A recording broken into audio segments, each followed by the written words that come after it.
A thua çdo kush që e bën ibadet Allahun, i lutet vetëm atij? Kjo është esenca.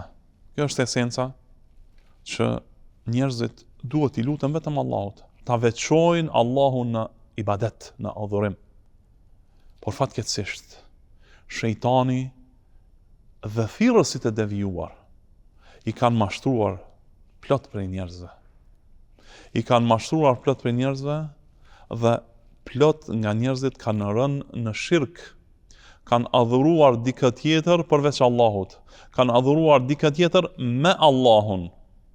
Besojnë se ndonjë vend i mirë mund t'ju sjell pasuri, besojnë se ndonjë i vdekur në varrin e tij mund t'ju ndihmojnë në gjëra që kanë nevojë në jetën e tyre, mund t'ju sjell fëmijë, mund t'ju sjell pasuri, mund t'ju largojë të këqijat, mund t'ju sjell të mira.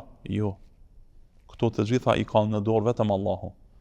Prandaj, nëse dikush falet, agjeron, e shkon te këto vende, bën tavaf rreth tyre, pren kurban për to vende dhe i lut të vdekurit në vend të Allahut subhanahu wa taala ose i lut të vdekurit bashkë me Allahun, ai person ka bërë shirk dhe nuk e ka veçuar ibadetin vetëm për Allahun.